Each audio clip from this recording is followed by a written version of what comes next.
Professor Jayashankar విశ్వవిద్యాలయం, తెలంగాణ రాష్ట్ర వ్యవసాయ విశ్వవిద్యాలయం, కృషి విజ్ఞాన కేంద్రం కంపసాగర్ ఆధ్వర్యంలో ఉమ్మడి జిల్లాలోని రైతులకు ఎరువులు, పురుగులు, మందు డీలర్లకు, రైతులకు వానాకాలం పంటల ప్రణాళిక అవగాహన సదస్సులో భాగంగా కిసాన్ మేళాను KVK programme coordinator KVK doctor S Srinivasarao ఆధ్వర్యంలో నిర్వహించారు. ఈ కార్యక్రమంలో ముఖ్య అతిథులుగా డాక్టర్ శేఖర్, డాక్టర్ సుధారాణి చేతుల మీదుగా నూతన బొలెరో వెహికల్, నూతన వ్యవసాయ పద్ధతుల ద్వారా మందుల పిచికారీ స్ప్రే చేయడానికి వాడే నూతన డ్రోన్ పరికరాలను, సాయిల్ టెస్టింగ్ ల్యాబ్ ను ప్రారంభించారు.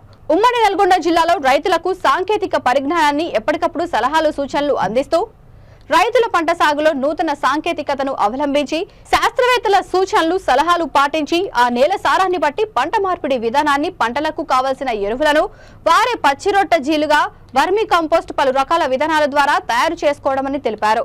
వ్యవసాయేతర కోళ్లు, చేపలు పెంపకం ద్వారా వ్యవసాయ రంగాలపై పట్టు సాధించి రైతులు లాభసాటిని పొందవచ్చని అన్నారు.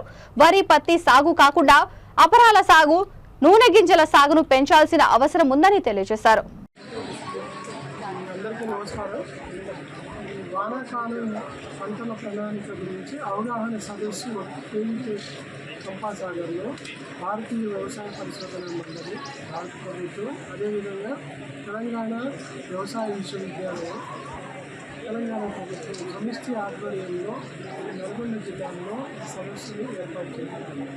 ఇందులో ముఖ్యంగా మన నల్గొండ జిల్లాలో ఉన్నటువంటి ముఖ్యమైన పంటలు, అదేవిధంగా కాటన్ కానివ్వండి, వరి కానివ్వండి, మిరప కానివ్వండి, ముఖ్యమైన పంటలు ఈ వానాకాలానికి అనుగుణమైనటువంటి మేలైన యాజమాన్య పద్ధతులు, ఏ విధంగా లాభదాయకమైన వ్యవసాయాన్ని మన నల్గొండ జిల్లా రైతులకు మనం అవగాహన పెంపొందించవచ్చు అనే విషయంపై ఈ సదస్సును ఏర్పాటు చేయడం జరిగింది.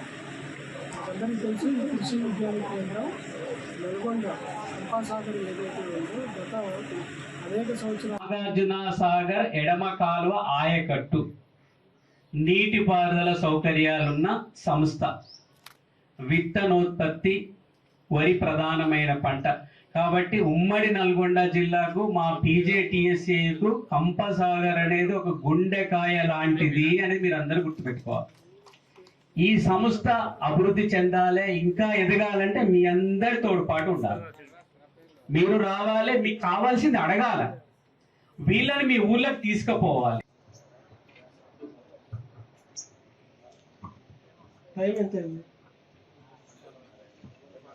ఆకలేస్తుంది. 10 నిమిషాలు వింటే చాలు, మీకు అప్డేట్లు వస్తాయి ఎప్పటికప్పుడు. మనం ఎన్ని వెరైటీలు వీడియోలు చూడట్లేదా? యూట్యూబ్లో చూస్తున్నారు కదా అందరూ. దాంతోపాటు వ్యవసాయానికి సంబంధించింది కూడా మన యూనివర్సిటీ నుంచి పెట్టేది చూడండి. అదేవిధంగా ఎంతమంది మన రైతు వేదికల ద్వారా ఇప్పుడు రైతు నేస్తామని ఒక ప్రోగ్రాము మనము లైవ్ స్ట్రీమ్ చేస్తున్నాం. ఇక్కడ ఉన్న వాళ్ళల్లో ఎవరి విలేజ్లో అయినా రైతు వేదిక ద్వారా రైతు నేస్తం ప్రోగ్రాం జరుగుతోందా? ఎంతమంది అటెండ్ అవుతున్నారు? మళ్ళీ 1-2 యువ రైతులు చేయెత్తినారు, చాలా సంతోషము.